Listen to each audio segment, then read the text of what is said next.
আজকের এই বিশেষ আলোচনায় দারুণ উৎসাহের সাথে সবাইকে স্বাগত জানাচ্ছি।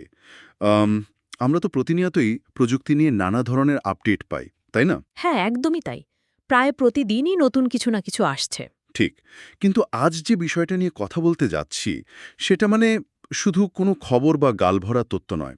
এটি আক্ষরিক অর্থেই একটা ব্লুপ্রিন্ট বা নকশা বলা যায়। হ্যাঁ, এবং এই নকশাটা ভীষণ প্র্যাকটিক্যাল। আমাদের আজকের এই গভীর পর্যবেক্ষণের মূল সোর্স মেটেরিয়াল হল ২০২৬ সালের ফেব্রুয়ারিতে মাগুরা জেলার শিক্ষা অফিস থেকে প্রকাশিত একটি অত্যন্ত বাস্তবসম্মত প্রশিক্ষণ ম্যানুয়াল। এর শিরোনাম হল শিক্ষায় কৃত্রিম বুদ্ধিমত্তা, আধুনিক শ্রেণীকক্ষ ও কার্যকর মূল্যায়ন। আর এই অসাধারণ এবং সময়োপযোগী ম্যানুয়ালটি রচনা ও সম্পাদনা করেছেন মোহাম্মদ নাজমুল ইসলাম। তিনি মাগুরা সদরের আলাইপুর আলিম মাদ্রাসার একজন সহকারী শিক্ষক, আইসিটি বিষয়ের। ব্যাপারটা ভাবলেই দারুণ লাগে যে একদম জেলা পর্যায়ের একজন শিক্ষক এমন একটা যুগান্তকারী ম্যানুয়াল তৈরি করেছেন।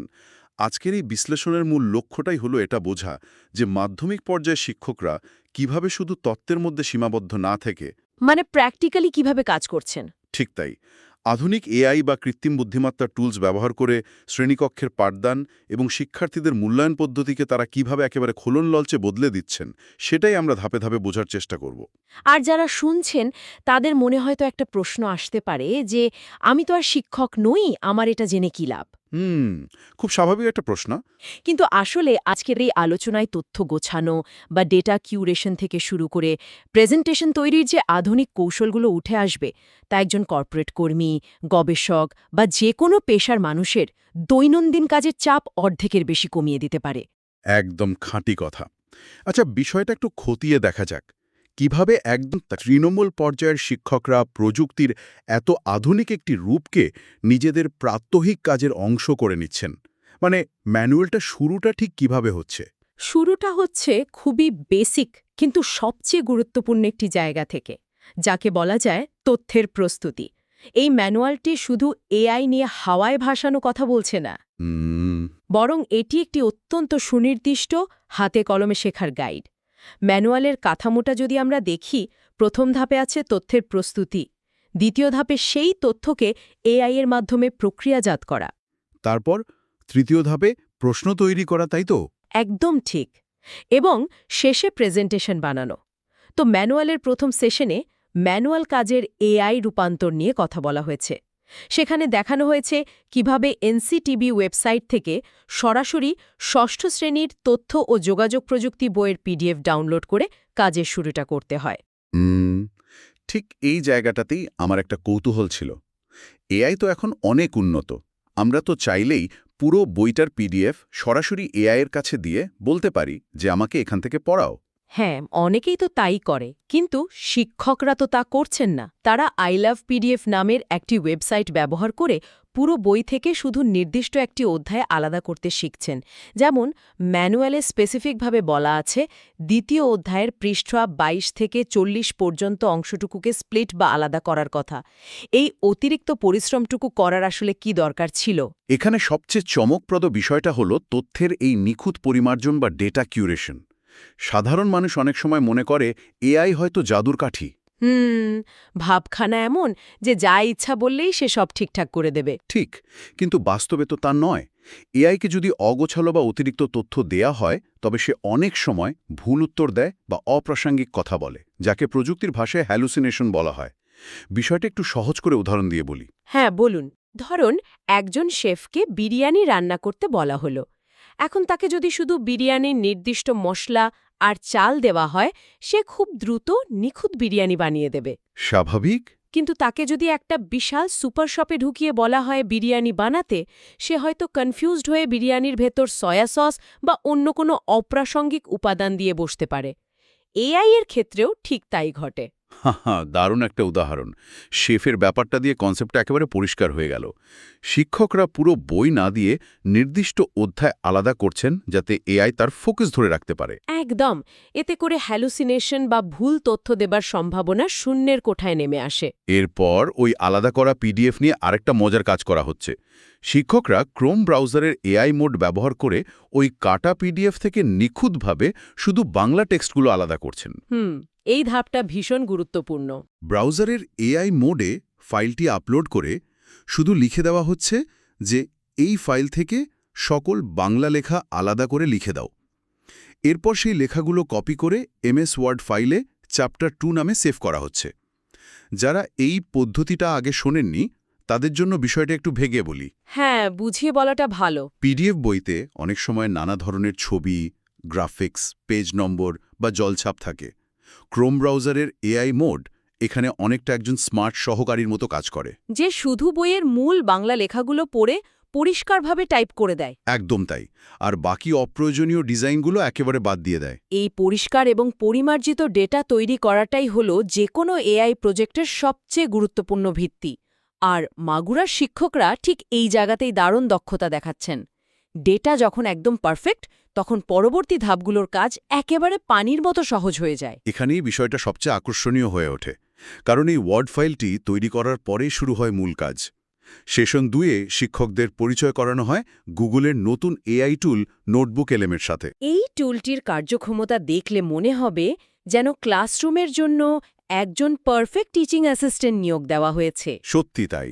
আগে থেকে তৈরি করা সেই চ্যাপ্টার 2 ওয়ার্ড ফাইলটি এখানে সোর্স হিসেবে আপলোড করা মাত্রই মুহূর্তের মধ্যে এটি পুরো অধ্যায়ের একটি সুন্দর সারসংক্ষেপ বা সামারি তৈরি করে দেয়।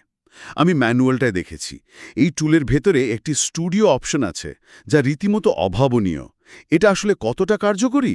যদি আমরা বিষয়টিকে বৃহত্তর প্রেক্ষাপটের সাথে যুক্ত করি, তাহলে দেখতে পাব এটি শিক্ষাবিজ্ঞানে কতটা বড় একটা সমাধান নিয়ে এসেছে। প্রতিটি ক্লাসরুমে নানা ধরনের শিক্ষার্থী থাকে এবং তাদের শেখার ধরনও আলাদা। সবাই তো আর একইভাবে শেখে না। ঠিক, কেউ হয়তো শুনে ভালো শেখে, যাকে আমরা অডিটরি লার্নার বলি। কেউ আবার ছবি বা চার্ট দেখে ভালো শেখে, তারা হলো ভিজুয়াল লার্নার। এতকাল একজন শিক্ষকের পক্ষে একই বিষয়ের উপর ভিজুয়াল এবং অডিটরি দু ধরনের কন্টেন্ট একসাথে তৈরি করা তো প্রায় অসম্ভব একটা কাজ ছিল। একদম অসম্ভব ছিল, কিন্তু নোটবুক এলএমের স্টুডিও টুলের সাহায্যে একজন শিক্ষক এখন মুহূর্তের মধ্যেই ভিজুয়াল লার্নারদের জন্য ইনফোগ্রাফিক তৈরি করে ফেলতে পারছেন। ম্যানুয়ালে দেখলাম মাইন্ড ম্যাপ তৈরির কথাও বলা আছে। এই মাইন্ড ম্যাপ বিষয়টা যদি একটু সহজ করে বুঝিয়ে বলতেন। অবশ্যই, মাইন্ড ম্যাপ হল কোনো একটি বিষয়ের ভিজুয়াল ডায়াগ্রাম বা চিত্র। ধরুন, একটা গাছের শেকড় থেকে যেমন ডালপালা ছড়ায়, ঠিক তেমনি একটা মূল টপিক থেকে পয়েন্টগুলো কিভাবে একে অপরের সাথে যুক্ত, তার একটা পরিষ্কার ম্যাপ হল মাইন্ড ম্যাপ। ও আচ্ছা, তার মানে শিক্ষার্থীরা যখন এটা দেখে তখন পুরো অধ্যায়ের কাঠামোটা তাদের মস্তিষ্কে ছবির মতো গেঁথে যায়। হ্যাঁ, ঠিক তাই। আবার ধরুন ফ্ল্যাশ কার্ডের কথা। এটি ছোট কাগজের কার্ডের মতো, যার এক পাশে প্রশ্ন থাকে আর অন্য পাশে উত্তর। দ্রুত রিভিশন দেওয়ার জন্য এটি দারুণ। নোটবুক এএলএম এই mind map, flash card, quiz এবং স্টাডি গাইড সেকেন্ডের মধ্যে তৈরি করে দিচ্ছে। মানে জাস্ট একটা ক্লিক আর সব রেডি। শুধু তাই নয়, এমনকি অডিও লার্নারদের জন্য দুজন এআই উপস্থাপকের মধ্যে ওই নির্দিষ্ট অধ্যায়টি নিয়ে চমৎকার একটি অডিও আলোচনাও তৈরি করে দিচ্ছে। এটা তো রীতিমতো বিপ্লব। আর সবচেয়ে বড় ভরসার জায়গা হল নোটবুক এলএম অন্যান্য সাধারণ চ্যাটবটের মতো ইন্টারনেট ঘেঁটে যা খুশি উত্তর দেয় না। একদম না। এটি শুধু আপলোড করা ওই নির্দিষ্ট ওয়ার্ড ফাইলের গণ্ডির ভেতরে থেকেই উত্তর দেয়। ফলে শিক্ষার্থীদের কাছে ভুল তথ্য যাওয়ার কোনো ঝুঁকি থাকে না। এই নির্দিষ্ট গণ্ডির ভেতরে থাকার বিষয়টা সত্যি খুব জরুরি। আচ্ছা, ডেটা তো রেডি হলো, সামারি বা স্টাডি গাইডও তৈরি হলো, কিন্তু শিক্ষকদের জন্য সবচেয়ে বড় চ্যালেঞ্জ তো অন্য জায়গায়। পরীক্ষার প্রশ্ন তৈরি করা। হ্যাঁ, ম্যানুয়ালটি কি এই কঠিন জায়গাটাতে কোনো বাস্তবসম্মত সমাধান দিচ্ছে? কারণ আমাদের দেশের বোর্ড পরীক্ষার কাঠামোটাই তো একটু ভিন্ন। ঠিক ধরেছেন। আর এই সমস্যার সমাধান দিতেই ম্যানুয়ালের তৃতীয় অংশে, মানে সেশন 3-এ, শিক্ষকদের magicschool.ai নামের একটি অত্যন্ত শক্তিশালী টুলের সাথে পরিচয় করানো হয়েছে। এই টুলটি বিশ্বজুড়ে শিক্ষকদের কাছে খুবই জনপ্রিয়। ম্যানুয়ালের একটা নির্দেশনায় দেখলাম বলা হয়েছে যে প্রোফাইল খোলার সময় লোকেশন হিসেবে একেবারে সুনির্দিষ্টভাবে মাগুরা, খুলনা ডিভিশন, বাংলাদেশ নির্বাচন করতে। এর কারণ হল টুলটিকে যতটা সম্ভব স্থানীয় প্রেক্ষাপটের সাথে পরিচিত করা। কিন্তু আমি ম্যানুয়ালটি পড়ার সময় একটা জায়গায় বেশ অবাক হয়েছি। ম্যাজিক স্কুলকে নির্দেশ বা প্রম্পট দেওয়ার জন্য শিক্ষকরা সরাসরি এই টুলের ওপর নির্ভর করছেন না। না, করছেন না। বরং তারা সাহায্য নিচ্ছেন আরেকটি জনপ্রিয় এআই এর, তারা প্রথমে চ্যাট জিপিটি ব্যবহার করে ম্যাজিক স্কুলের জন্য নিখুঁত প্রম্পট তৈরি করছেন। শুনতে একটু অদ্ভুত লাগে না যে একটা এআইকে কাজ করানোর জন্য আরেকটা এআইয়ের কাছে সাহায্য চাওয়া হচ্ছে? এটি একটি গুরুত্বপূর্ণ প্রশ্নের জন্ম দেয়। কেন দুটি এআই একসাথে ব্যবহার করা হচ্ছে? সরাসরি ম্যাজিক স্কুলকে বললেই তো হতো। হ্যাঁ, সেটাই তো মনে হয় প্রথমে। এর পেছনের কারণটি অত্যন্ত কৌশলগত। বাংলাদেশের শিক্ষা ব্যবস্থায় বোর্ড পরীক্ষার প্রশ্নপত্রের একটি সুনির্দিষ্ট ধরন রয়েছে, যেমন বহুপদী সমাপ্তি সূচক প্রশ্ন, যেখানে রোমান হরফে 1, 2, 3 দিয়ে অপশন থাকে, তারপর নিচের কোনটি সঠিক, ক, খ, গ নাকি ঘ, এই স্টাইলে প্রশ্ন করতে হয়। অথবা ধরুন সৃজনশীল প্রশ্নের কাঠামো। বিশ্বের অন্য সব দেশের শিক্ষা ব্যবস্থায় এই কাঠামো তো হুবহু একরকম নয়। একদমই না। magicschool.ai মূলত শিক্ষকদের কাজ সহজ করার জন্য তৈরি হলেও সে হয়তো ডিফল্টভাবে বাংলাদেশের এই সুনির্দিষ্ট বোর্ড কাঠামোটি নিখুঁতভাবে বুঝবে না। ও আচ্ছা। অন্যদিকে চ্যাট জিপিটি ভাষা, কনসেপ্ট এবং কাঠামো বিন্যাসে অত্যন্ত দক্ষ। ঠিক তাই। তাই শিক্ষকরা প্রথমে চ্যাট জিপিটিকে নির্দেশ দিচ্ছেন যে বাংলাদেশের বোর্ড পরীক্ষার আদলে একটি প্রম্পট লিখে দাও। চ্যাট জিপিটি তখন ওই সুনির্দিষ্ট প্রম্পটটি গুছিয়ে লিখে দিচ্ছে। আর ম্যাজিক স্কুল সেই নিখুঁত প্রম্পটটি গ্রহণ করে তার নিজস্ব শক্তিশালী টিচিং ইঞ্জিন ব্যবহার করে প্রশ্নগুলো জেনারেট করছে। হ্যাঁ, এটি হলো দুটি আলাদা এআই টুলের শক্তির মধ্যে একটা চমৎকার সমন্বয়, যাকে প্রযুক্তির ভাষায় প্রম্পট চেইনিং বলা যেতে পারে। বাহ, এই যুগলবন্দির ফলাফলটা যে কতটা দারুণ তা ম্যানুয়ালে দেওয়ার প্রশ্ন তৈরির উদাহরণগুলো দেখলেই বোঝা যায়। ম্যানুয়ালে সুনির্দিষ্টভাবে দেখানো হয়েছে কিভাবে magicschool.ai এর মাল্টিপল চয়েস কুইজ টুল ব্যবহার করে 15টি এমসিকিউ তৈরি করতে হবে। হ্যাঁ, আর নির্দেশনায় স্পষ্টভাবে বলে দেওয়া হয়েছে যে এই 15টি প্রশ্নের মধ্যে 5, 10 ও 15 নম্বর প্রশ্নটি হতে হবে ওই বহুপদী সমাপ্তি সূচক প্রশ্ন। অর্থাৎ এআইকে একেবারে বাধ্য করা হচ্ছে একটা সুনির্দিষ্ট সিকোয়েন্স বা ক্রম বজায় রেখে জটিল প্রশ্ন বানাতে। তবে এর চেয়েও বড় চমক কিন্তু সৃজনশীল প্রশ্ন তৈরির অংশটুকু। টেক্সট ডিপেন্ডেন্ট কোয়েশ্চেন্স বা সৃজনশীল প্রশ্নের জায়গাটা সত্যি অভাবনীয়। হ্যাঁ, যারা শিক্ষকতা পেশার সাথে যুক্ত আছেন বা ছিলেন তারা খুব ভালো করেই জানেন পরীক্ষার আগের রাতে বসে বসে এই সৃজনশীল প্রশ্ন তৈরি করা কতটা ক্লান্তিকর। একটা উদ্দীপক বা অনুচ্ছেদ ভেবে বের করতে হয়। তারপর 1 নম্বরের জন্য জ্ঞানমূলক প্রশ্ন, 2 নম্বরের জন্য অনুধাবনমূলক প্রশ্ন, তারপর আবার 3 নম্বরের জন্য প্রয়োগমূলক এবং 4 নম্বরের জন্য উচ্চতর চিন্তন দক্ষতামূলক প্রশ্ন সাজাতে হয়। শিক্ষকরা অনেক সময় কনফিউজড হয়ে যান যে প্রশ্নটা কি আসলেই উচ্চতর চিন্তনের স্তরে পৌঁছালো নাকি সাধারণ অনুধাবনই আটকে রইল।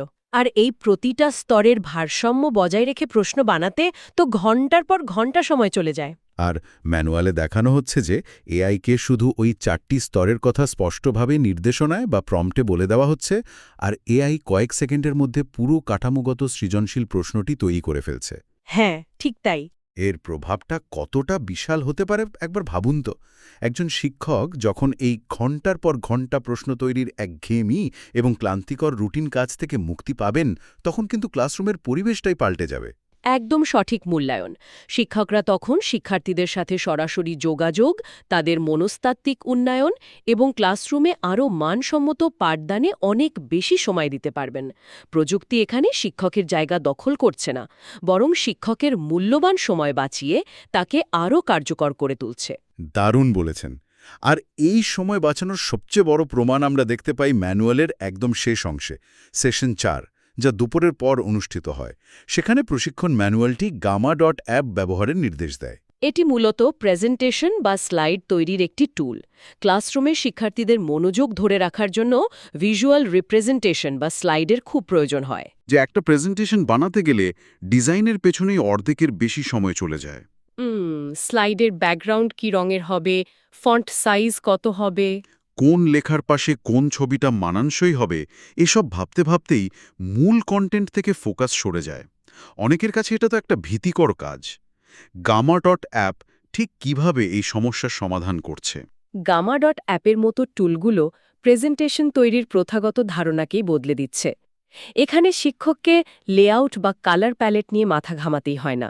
তাহলে কাজটা হয় কিভাবে? ওই যে শুরুতে 2য় অধ্যায়ের টেক্সটটুকু ওয়ার্ড ফাইলে আলাদা করা হয়েছিল, শিক্ষক শুধু সেই টেক্সট বা সামারিটুকু গামা অ্যাপে দিয়ে দেন। এরপর এই এআই টুলটি নিজেই পুরো কন্টেন্ট পড়ে বোঝে যে কোন স্লাইডে কতটুকু লেখা থাকা উচিত। মানে সে নিজেই টেক্সটগুলোকে ভাগ করে নেয়।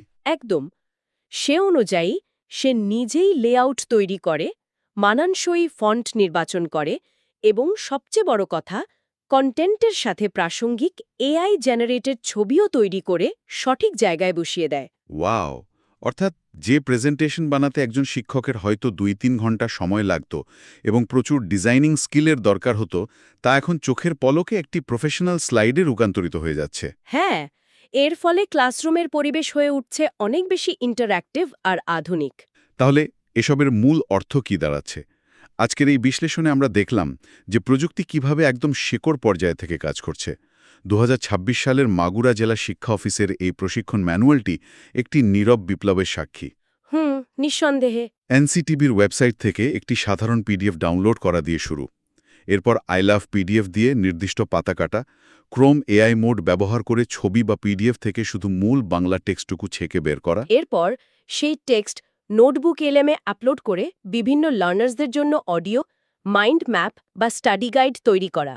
এখানেই থেমে না থেকে চ্যাটজিপিটি এবং magicschool.ai এর যুগলবন্দির মাধ্যমে একদম হুবহু বাংলাদেশের বোর্ড পরীক্ষার আদলে বহুপদী এমসিকিউ এবং উচ্চতর চিন্তন দক্ষতামূলক সৃজনশীল প্রশ্ন তৈরি করা।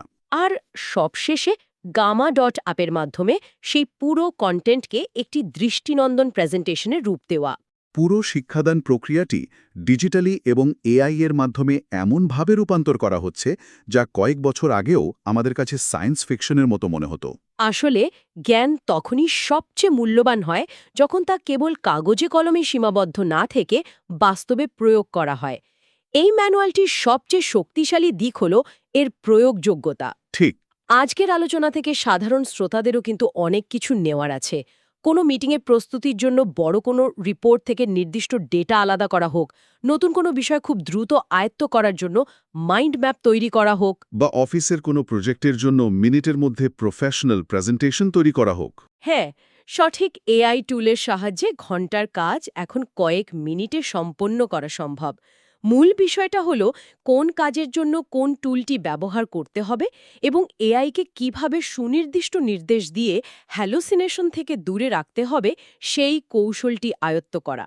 মাগুরার এই শিক্ষকরা সেটাই করছেন, আর তারা প্রমাণ করেছেন যে সদিচ্ছা আর সঠিক কৌশল জানা থাকলে প্রযুক্তির সর্বোচ্চ ব্যবহার যে কোনো জায়গা থেকেই করা সম্ভব। সত্যি অসাধারণ একটি যাত্রা। এই পুরো ম্যানুয়ালটি আমাদের দেখালো কিভাবে আধুনিক শ্রেণীকক্ষ তৈরি হচ্ছে এবং শিক্ষকরা কিভাবে নিজেদের আপডেট করছেন। একটা নতুন যুগের শুরু বলা যায়। তবে আজকের এই গভীর আলোচনার শেষে যারা এতক্ষণ মনোযোগ দিয়ে শুনছেন তাদের ভাবনার জন্য সম্পূর্ণ নতুন একটি প্রশ্ন রেখে যেতে চাই। আমরা দেখলাম যে এআই টুলস মাত্র কয়েক সেকেন্ডের মধ্যে সম্পূর্ণ নির্ভুলভাবে এবং হুবহু বোর্ডের কাঠামোর মতো করে পরীক্ষার প্রশ্ন ও কুইজ তৈরি করতে পারছে। হ্যাঁ, এবং এআই এখন শিক্ষার্থীদের খাতা মূল্যায়ন করার ক্ষমতাও রাখে। একদম তাই। তো যদি এআই প্রতিটি শিক্ষার্থীর প্রতিদিনের শেখার অগ্রগতি, তাদের দুর্বলতা এবং শক্তির জায়গাগুলো প্রতিনিয়ত নিখুঁতভাবে বিশ্লেষণ করতে পারে, তবে আগামী ৫ বা ১০ বছর পর এই প্রচলিত পরীক্ষা পদ্ধতি বা স্ট্যান্ডার্ডাইজ টেস্টিংয়ের কি আদৌ কোনো প্রয়োজন থাকবে? খুব বড় একটা প্রশ্ন। নাকি নির্দিষ্ট দিনে পরীক্ষা নেওয়ার বদলে এআই নিজেই বছর জুড়ে নিরবচ্ছিন্নভাবে মূল্যায়ন করে বলে দেবে একজন শিক্ষার্থীর মেধা ও যোগ্যতা কতটুকু? এই প্রশ্নটি ভবিষ্যতের শিক্ষা ব্যবস্থার পুরো সংজ্ঞাই পাল্টে দিতে পারে। এই চিন্তার খোরাক নিয়েই আজকের মতো আমাদের এই বিশেষ বিশ্লেষণ এখানেই শেষ করছি। নতুন কোনো বিষয় নিয়ে নতুন কোনো গভীর পর্যবেক্ষণে আবারও কথা হবে। সবাই ভালো থাকবেন।